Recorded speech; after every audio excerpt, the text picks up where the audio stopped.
Fala galera, aqui é o Maicon Juan e eu vim aqui trazer para vocês o Diz Aí. O Diz Aí é uma série de vídeos onde nós vamos bater papo e discutir diversos temas de diversas áreas relacionados a temas gerais para que você, jovem, tenha mais conhecimento e se capacite para poder estar mais antenado nesse mundo de hoje. Nós vamos falar de política, de economia, de finanças, de contabilidade, de juventudes e de diversos outros temas, né? Então, conto com vocês para estar seguindo o nosso canal e vamos para a primeira entrevista, que é com o Alexandre Bossi Queiroz. O Alexandre, ele é graduado em Ciências Contábeis e Administração de Empresas e doutor em Contabilidade e Finanças pela Universidade de Saragoça, da Espanha. Ele é também consultor legislativo da Assembleia Legislativa de Minas Gerais, diretor do Conselho Regional de Contabilidade de Minas e também professor do Centro Universitário da UNA, além de ser membro da Academia Brasileira de Ciências Contábeis. Então, bora lá com o Bossi? Partiu?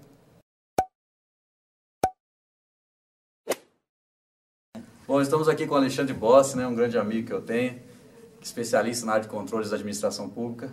Bossi, muito obrigado por ter aceito o convite. Eu que agradeço, Marco, o convite. Espero que essa sua iniciativa tenha êxito, levando conhecimento, discussões, reflexões aí para todo seu público aí, sua juventude, né? Ó, perfeito, eu que agradeço mesmo o convite e vamos lá então. Quais são os tipos de controles na administração pública que a gente tem hoje no Brasil? Antes de falar dos tipos de controle, eu sempre ressalto, que até a área que eu estudo, né, que o controle e a transparência são fundamentais para que uma administração pública funcione. Tem até um dito que eu costumo repetir, que eu falo que o nosso problema não é necessariamente a corrupção. A corrupção tem em tudo quanto é lugar. Nosso problema é a falta de controle, porque a partir do momento que existe uma sociedade, ou institutos, ou instituições fortes que estão controlando, aquela pessoa que quer fazer alguma coisa errada, ela teria que ficar mais atenta. Bom, mas direto na sua pergunta, são 3 tipos de controle que a doutrina coloca. O chamado controle interno, o controle externo e o controle social. O controle interno é aquele que acontece dentro da própria instituição, quer dizer, um órgão público, uma prefeitura, ela tem uma área que controla tudo o que acontece, todos os gastos, essa coisa toda. O controle externo é de uma entidade que está fora da administração pública e que faz a chamada auditoria independente. No caso, os tribunais de contas. Então, tem um órgão, né, que chama Tribunais de Contas, que fiscaliza toda a administração pública. E o controle social é quando a sociedade toma as rédeas dessa função, porque ela, na verdade, é a principal interessada, porque o dinheiro é dinheiro público, né? Então, ela faz o controle social. Através de voluntariado, de iniciativas, a sociedade resolve acompanhar tudo que acontece na administração pública. Então, no controle externo, a gente ouviu muito falar sobre o Tribunal de Contas, né, que atua junto com o Ministério Público, seria isso, né? Isso. E no controle social, por exemplo, os observatórios. Isso mesmo. É isso mesmo? É. Existem algumas deficiências. Por exemplo, o controle interno no Brasil, apesar de ser uma determinação constitucional, eles não funcionam ao contento. Muitas vezes a prefeitura, uma câmara, um órgão público não tem um contador, que é até minha área de atuação, né? Um contador, uma pessoa especializada em finanças e economia, que vai exercer esse controle interno. É uma coisa que a gente defende sempre, que toda administração pública devia ter uma controladoria interna com procedimentos de tal forma que evitasse qualquer tipo de problema já na própria raiz. Ou seja, se você tem controles internos efetivos, os problemas acabam não acontecendo, né? O controle externo também tem deficiência. Os tribunais de contas, que você comentou aí, são alvo de críticas com frequência, porque não são órgãos muito técnicos. Muitas vezes a cúpula, né, dos tribunais de contas é formada por conselheiros, que são os parlamentares, então o Tribunal de Contas acaba tendo um viés muito político e o controle externo fica aquém do que deveria acontecer, né? E o controle social, que eu acho que é a grande esperança, né? Hoje em dia, com todas as tecnologias que tem, com internet, com informática, com uma legislação que garante, né, uma participação cidadã, se o cidadão quiser, ele tem acesso a tudo que acontece na administração pública. Então, acho que a grande esperança é o controle social. Aproveitar dos portais de transparência que tem, né? Sim. Né? E você já falou um pouco, né, mas eu vou perguntar, às vezes você pode especificar o que, na sua opinião, são efetivos esses controles hoje? basicamente isso. Acho que o controle interno precisa ser aperfeiçoado. Não existe, às vezes, uma prioridade do gestor em contratar ou colocar um controlador efetivo mesmo.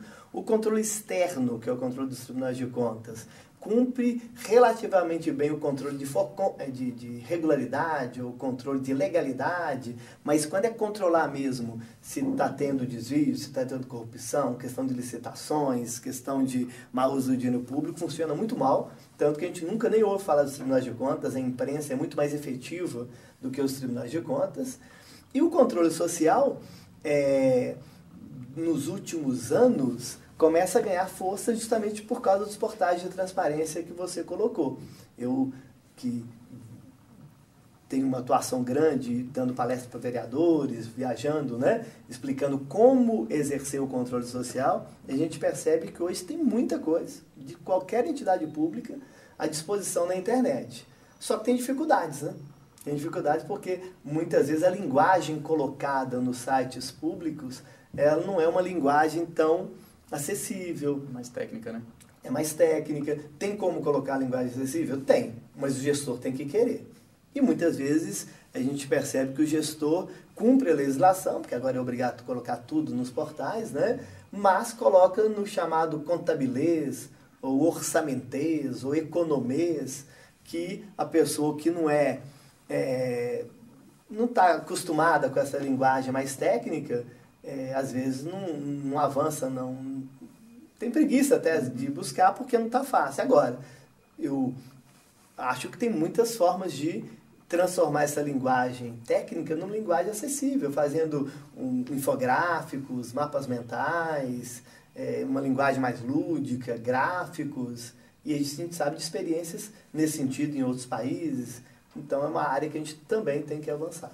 Então, a população que não faz parte do controle interno nem do externo tem como ferramenta procurar falar com os responsáveis por esse tipo para adotar talvez essa linguagem mais popular, ou como você vê, ou como pode contribuir hoje, na realidade de hoje, para o cidadão fazer esse controle social? A população pode e deve cobrar. Na verdade, a única forma de melhorar essa relação Estado-sociedade é com a cobrança da população, não tenha dúvida. A iniciativa ideal que viesse do próprio gestor, mas a gente percebe, por questões culturais, que não existe uma boa vantagem em colocar essas informações de maneira mais fáceis para a população. O Ministério Público tem uma atuação muito importante, até em Minas Gerais, está tendo acordos, né, de termos de ajustes de conduta, obrigando que todas as prefeituras que ainda não têm, publiquem seus portais de maneira mais acessível, mas a população, Maicon, é que tem grande responsabilidade de cobrar do representante público que coloque informações de tal forma que todos possam entender. E isso só com pressão popular mesmo. O grande desafio nosso hoje é justamente isso, porque as informações que há uns 4, 5 anos atrás não tinha, e realmente não tinha. A pessoa tinha que fazer um pedido por escrito, tinha que, às vezes, entrar na justiça. Hoje em dia, por causa da tecnologia e por causa da lei, tem 2 leis, que a mais famosa é a Lei de Acesso à Informação, de 2011, faz com que todos os dados estejam à disposição. E, de um modo geral, estão. Se não tiver no site da própria entidade pública, existem cruzamentos de dados com sites do governo federal, sites do próprio estado, onde a população consegue aquelas informações. Agora, a utilização dessa informação para cobrar, que é a chamada cidadania ativa, e a própria linguagem só vai melhorar com a cobrança da população. Perfeito, eu acho que você já conseguiu aí passar a mensagem para o pessoal, né, e também mostrar a importância de estar sendo participativo nesse processo de fiscalização, de controle, né? Então, eu queria que você deixasse uma mensagem para a juventude, para a gente estar fechando esse vídeo, né, para a juventude de Minas Gerais, todo o Brasil. Diz aí, Bossi. Bom, a juventude é a solução, né? Não tenho dúvida disso, né? Que se os jovens encararem o controle do dinheiro público como uma responsabilidade ou como uma necessidade para que o país avance, eu não tenho dúvida que a gente vai conseguir prosperar. E muitas pessoas dizem até que a juventude às vezes é alheia, não participa. Eu acho que pelo contrário. Eu acho que todo esse movimento que está acontecendo no Brasil desde 2013, o próprio abertura com a Operação Lava Jato e a própria mobilização social que acontece muito pelas juventudes em redes sociais, em Facebook, WhatsApp, eu acho que é uma tomada de consciência para que os jovens, que são o presente, não só o futuro, mas o presente da nação, possam assumir essa responsabilidade de controlar o dinheiro público. O dinheiro público é de todo mundo, né? Não é do governante. Muito obrigado, Boss. Eu acho que agora o pessoal aí já tem uma ideia do que são esses controles, como participar. E, galera, vamos lá, porque esse dinheiro também é nosso, né? A gente tem que estar em cima, tem que estar fiscalizando. Agradeço vocês aí por ter assistido o canal, agradeço a você, Boss. Muito obrigado, pela parceria, pela amizade, né? Por ter se disponibilizado para fazer esse bate-papo com a gente. E quero convidar vocês aí para estar curtindo o nosso canal, assistindo agora, provavelmente nos próximos dias já vamos ter outros vídeos. E que vocês estejam participando com a gente, levando conhecimento para a juventude, que a gente precisa de mais profissionais informados, mais profissionais responsáveis e mais preocupados também com a sociedade, né? Então valeu, galera. Obrigado e até o próximo Diz Aí.